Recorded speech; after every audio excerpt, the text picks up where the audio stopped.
आपण पाहतोय की करमाळा तालुक्यामध्ये अतिवृष्टी असेल तसेच सीना नदीचा पूर असेल, यानंतर जे आहे ते सीना नदीच्या पाणी पातळीत वाढ होते। आज तिसऱ्यांदा जो आहे तो सीना नदीचं पात्रामध्ये पाणी मोठ्या प्रमाणात वाढलं। यावेळी अनेक सीनाकाठच्या नदीकाठच्या नागरिकांना स्थलांतरित करण्यात येत आहे।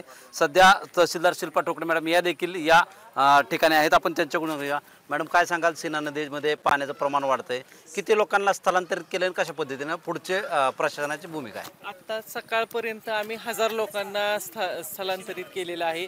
आता खांबेवाडीचे लोक जे आहेत साधारण 20 ते 25 लोक म्हणजे 30-40 लोक असतील।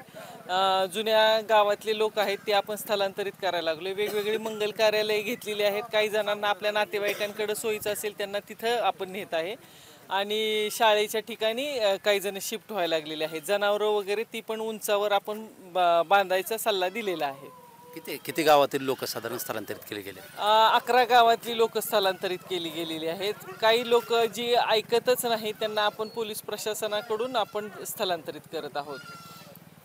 मदतीचं शासनाकडून आता यांच्यासाठी कशा पद्धतीनं कुठं वाटप केलंय का किंवा काय आव्हान असणार आहे? जिल्हा प्रशासनाकडून चारा आलेला आहे, तो आपण आज मिरगव्हाण आणि आवाटी इथं वाटलेला आहे। निलसच्या तिथं जायसाठी आपल्याला रस्ता नाही, परंतु ट्रॅक्टरमधून आपण तोही चारा वाटणार आहे। 10 मेट्रिक टन चारा उपलब्ध झालेला आहे, तो आपण त्या जनावरांना वाटणार आहोत। आज 89 पोती म्हणजे 80 किलोचं एक बॅग आहे, अशी 89 बॅग वाटलेले आहेत। उद्या उरलेल्या वाटतील, असे आपण 10 दिवस वाटणार आहोत।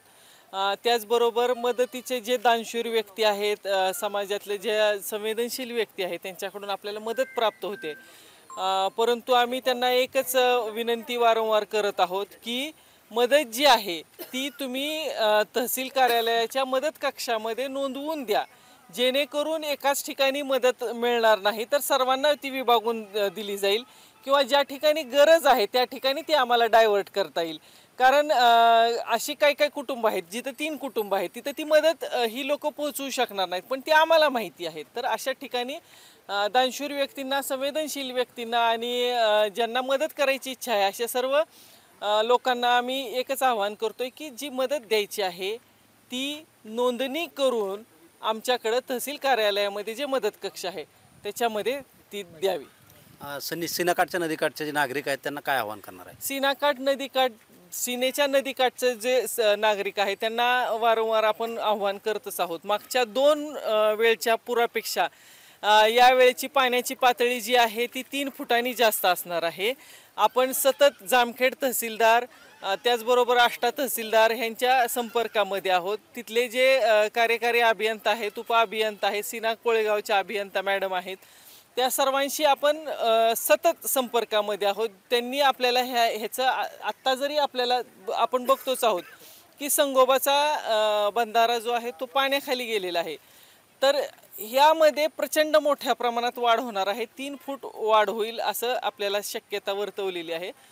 तर आपण त्या दृष्टीने जिथं पाणी मागच्या वेळी आलेलंच नव्हतं किंवा तिथल्या लोकांना धोका नव्हता तिथलीही लोक आपण हलवत आहोत। गावाच्या गावं आपण मोकळी केलेली आहेत आणि त्यांची सोय ही केलेली आहे। नक्कीच आपण पाहतो की या ठिकाणी जे आहे ते सीना नदीकाठचे जवळपास 10 ते 11 गावातील ग्रामस्थांना जे आहे ते प्रशासनाच्या वतीनं सुरक्षित स्थळी जे आहे ते हलवण्यात आले असून जे त्यांना जे अन्नधान्य हे देखील प्रशासनाच्या माध्यमातून पुरवलं जात असून जे दानशूर व्यक्ती आहेत त्यांनी देखील जे आहेत ते सर्व जे काही कुठं जे धान्य वाटायचे त्याबद्दल तहसील प्रशासनासाठी संपर्क साधावा, जेणेकरून जो कोणी काही जो बिगर लाभाचा व्यक्ती असेल, नागरिक असतील त्यांच्यापर्यंत हे तुमची मदत पोहोचवण्यात येईल अशी माहिती जी आहे ते तहसीलदार शिल्पा ठोकळे मॅडम यांनी यावेळी बोलताना दिली आहे। शीतलकुमार मोठे, TV9 मराठी, करमाळा, सोलापूर।